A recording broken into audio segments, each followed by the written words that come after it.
This week on Digging Deeper, we're talking about a hot topic, and we're talking about balancing being an ecological farmer with being a profitable one.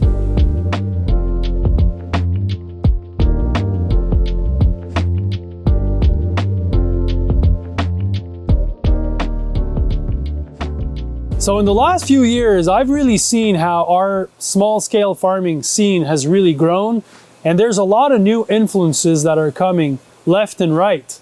Far left and far right, I would also say. But one of the things that strikes me as being really different or kind of needs to be kind of talked about is the whole fact of farming more ecologically. Like, there's a lot of people out there that are proposing farming without plastic, definitely farming without any fossil fuels on the farm. There's a lot of talk about, no dig and no tilling at all. And for me, I started farming coming from an ecological background. Like, I was trained in ecology, and I started farming because I wanted to have a positive impact on my community, but also I wanted to have a lifestyle, and I wanted to have, I wanted to apply myself with ecology in mind. So I come from that background, but there's a lot of nuances in farming that I think people don't really get.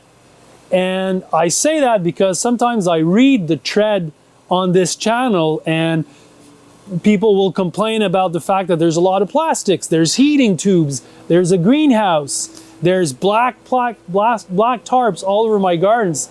And people are like, what's up with the plastic?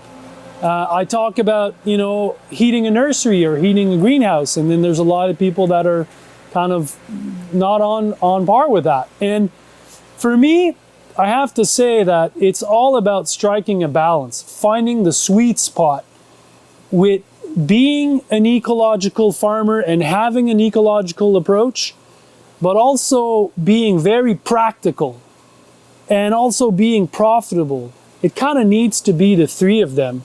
Otherwise, for me, it's kind of a dead subject.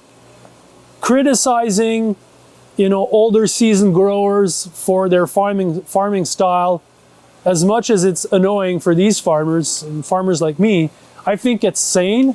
And I read the comments and I hear them and I get it. Like, if I could farm without plastic, if I could farm without using any fossil fuel, if I could be in a total no-dig approach, I would be on that bandwagon myself. But the reality of farming is that sometimes we need to make compromises. And I'll give you examples. We start a lot of our seedlings in a heated nursery.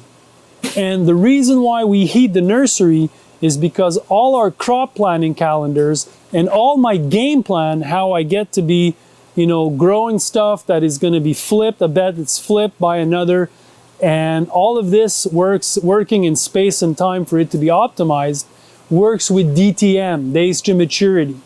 Like, I need to know that a salad planted on X date will be ready 30 days later. And that's like that for all of my different veggies. And also having young plants that are vibrant, healthy, and really thriving. When you plant those in the garden, they're a lot less susceptible to diseases and pests.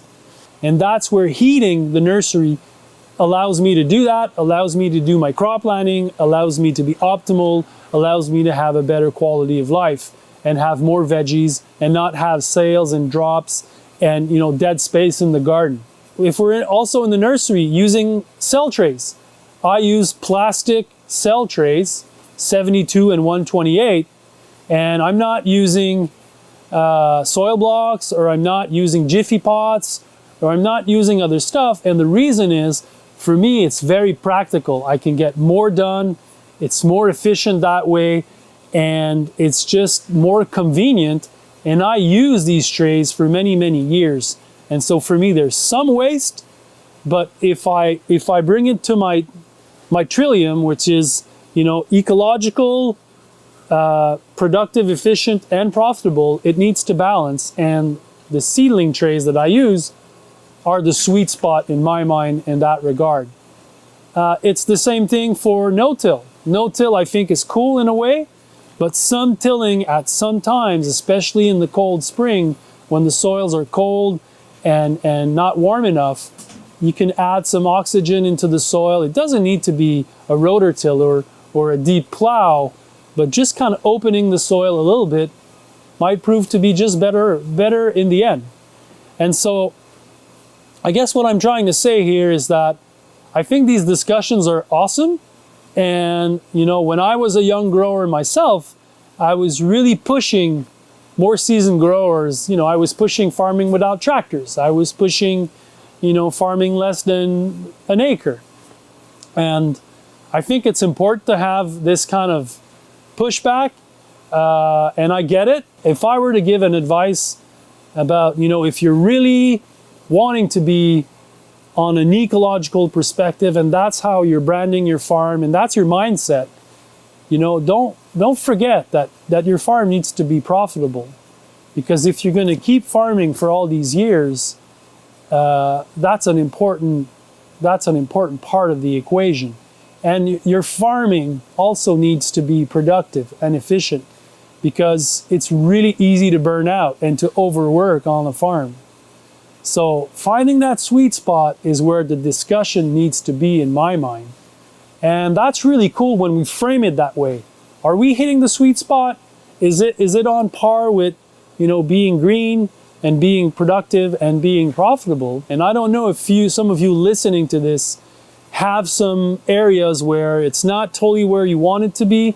You'd like to be more ecological on certain aspects.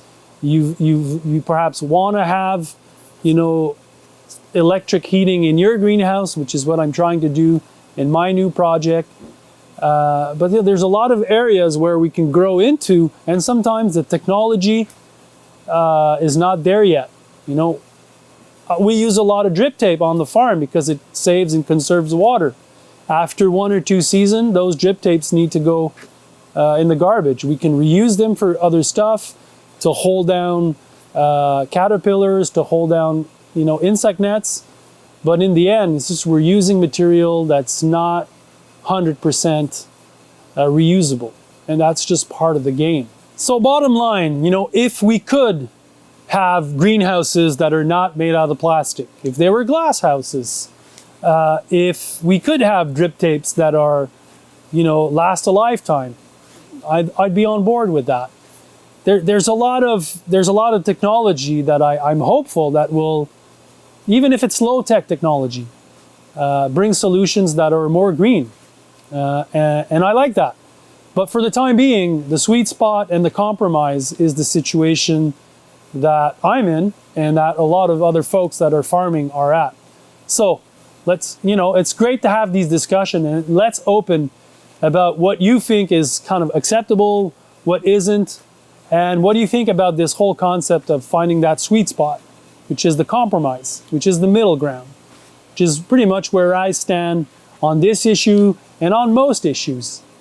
And so that's where I'm at. And I'm curious to hear how you guys think about all of this, and what are some of the things that you think really need to be improved when you look at my farm, when you look at my farming style or that of others. I'm curious about that.